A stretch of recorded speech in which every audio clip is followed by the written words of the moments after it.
Nandito ang nanay ko. Mas Chris, Hi, Mom. Yeah! Mag-kiss ka sa future mother-in-law mo. Yun sa nabalitaan kong nakakampi Uy! sa'yo. Don't mind them because success is the best revenge. Ang laki ng ginanda mo. Wow! May nagpapaganda sa'yo. Alala! Sa Meiko, Juanco Aquino. Hindi inasahan ng maraming manonood at netizens ang naging espesyal na pagbisita ni Chris Aquino sa Eat Bulaga. Matapos ang mahabang panahon na bihira siyang makita sa telebisyon dahil sa kanyang pinagdaraanan sa kalusugan, marami ang talagang nagulat nang muli siyang lumitaw sa isang masigla at maayos na kalagayan. Para sa mga matagal nang sumusubaybay sa kanya, ang simpleng paglabas na ito ay may dalang malaking kahulugan dahil matagal din siyang nawala sa publiko habang patuloy na nagpapagaling at nagpapalakas ng katawan. Agad na naging usap-usapan online ang kanyang pagbisita. Sa social media, mabilis na kumalat ang mga clip at larawan ng kanyang pagdating at hindi napigilan ng mga netizens na magbigay ng kani-kanilang reaksyon. Marami ang natuwa dahil kitang-kita raw na mas magaan ang kanyang pakiramdam at mas buhay ang kanyang presensya kumpara noong mga nakaraang buwan na mas madalas siyang nakikita sa mga update tungkol sa kanyang kondisyon. Para sa ilan, isa itong magandang senyales na unti-unti na siyang nakakabalik sa mga pampublikong aktibidad. Isa sa mga pinakatinutukan ng mga manonood ay ang naging mensahe ni Chris para kay Raiza May.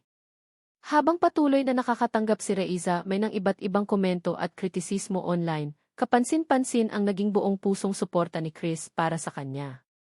Sa halip na palakihin ang mga negatibong usapan, pinili ni Chris na ipaalala na hindi dapat pinapansin ang mga nambabash at mas mahalagang pakinggan ang mga taong tunay na nagmamalasakit. Ang naging pahayag na ito ay mabilis na umantig sa damdamin ng maraming tagahanga. Marami rin ang naniniwalang may mas malalim na dahilan kung bakit ganoon na lamang ang pagtatanggol ni Chris kay Raiza May. Matagal na kasing kilala ang dalawa sa industriya, at mula pa noong bata pa si Raiza, May ay naging malapit na sila sa isa't isa.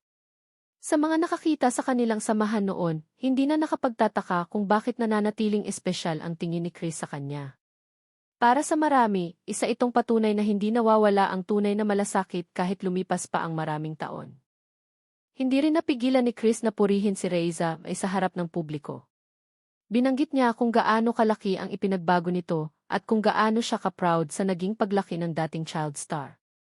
Ayon sa naging tono ng kanyang mga salita, hindi lamang panlabas na anyo ang kanyang napansin, kundi pati ang pagiging mabuting tao, ang maayos na pakikitungo sa iba, at ang magandang ugaling dala ni Raiza May hanggang ngayon. Para kay Chris, malinaw na malayo na ang narating nito at karapat-dapat lamang na ipagmalaki. Dahil dito, maraming fans ang kinilig at natuwa sa muling pagkikita nilang dalawa. Ang natural na samahan nila, pati na ang mga ngiti at palitan ng masasayang salita, ay mabilis na naging laman ng usapan sa iba't ibang social media platforms.